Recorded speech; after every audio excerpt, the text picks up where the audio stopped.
आप बीती सच्ची घटना पर आधारित। मेरे हस्बैंड दोबारा से जब कार चलाते हैं तो हम फिर से छत पर आ जाते हैं। छत पे आने के बाद फिर मैं उनको बोलती हूँ हाथ पकड़ के, गाड़ी रोकिए, जल्दी से रोकिए, हम दोबारा छत पे आ गए हैं। तो वे मुझे बोलते हैं कि रितु आप ठीक नहीं हो, लगता है मुझे डॉक्टर के पास चलना चाहिए हमें। मैं बोलती हूँ नहीं, आप नीचे उतर के तो देखिए, हम छत पर आ गए हैं। फिर वो मेरी बात मानते हैं। हम नीचे उतरते ही हैं कि हम देखते हैं चारों तरफ से सिर्फ बिल्डिंगें बिल्डिंगें ही दिख रही है और हम सच में छत पर आ गए होते हैं कि सामने से एक अजीब सी लाइट आ रही होती है। वो और धीरे धीरे पास आने लगती है, धीरे धीरे पास आने लगती है। हमारे आंखों के आगे सिर्फ वो लाइट ही दिखने लगती है।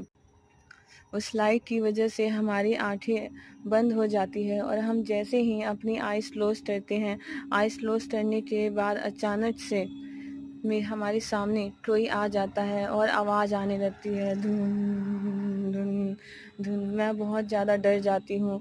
डर की वजह से मैं उनका हाथ इतनी तेज़ पकड़ती हूँ कि मेरे नाखून उनके हाथों में चले जाते हैं। फिर वो मेरे को ज़ोर से दूर छटका देते हैं, मुझे धक्का दे देते हैं।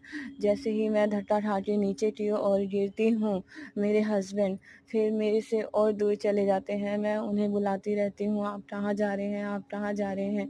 मेरे को धक्का लगने की वजह से मुझे पीछे से चोट लग जाता है, मेरी हड्डी और कमर में बहुत दर्द होने लगता है। मैं उठने की कोशिश कर रही होती हूँ दोस्तों, लेकिन मुझे ऐसा लगता है जैसे किसी ने मेरे को ज़ोर से पकड़ा हुआ है।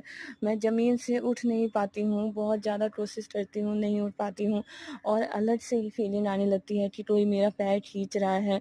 ज़मीन के अंदर मैं चली जा रही हूँ, चली जा रही हूँ। मैं उठने की बहुत कोशिश कर रही हूँ पर मैं नहीं उठ पा रही हूँ। मेरे पूरी बॉडी में दर्द हो रहा है, मैं चीख रही हूँ, चिल्ला रही हूँ पर मैं उठ नहीं पाती हूँ कि अचानक से फिर मैं देखती हूँ मेरे सामने से कोई आ रहा है, इतना डरावना कि मैं बता नहीं सकती आपको दोस्तों। मैं डर की वजह से मैं बेहोश हो जाती हूँ। बेहोश होने के बाद फिर आवाज़ आने लगती है, रितु उठो, रितु उठो, रितु उठो।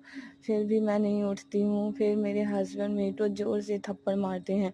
थप्पड़ मारने के बाद जब मैं हल्की सी आइज़ अपनी ओपन करती हूँ तो वे मेरे सामने खड़े होते हैं और मैं अपने कमरे में ही बेड पर होती हूँ। उठने के बाद वो मेरे से बोलते हैं, रितु क्या हो गया, आप मुँह में ही बड़बड़ बड़बड़ कर रहे थे, कुछ हुआ है क्या? मैं बोलती हूँ नहीं, पता नहीं क्यों बट मुझे अजीब सा दर्द हो रहा है पूरे शरीर में। फिर मैं उनको ये बताना चाहती थी कि हम तो बाहर निकले थे आइसक्रीम खाने के लिए, पर मैं उस पल को याद नहीं करना चाहती। ठीक है दोस्तों, बाय। बाकी की कहानी ऐसी ही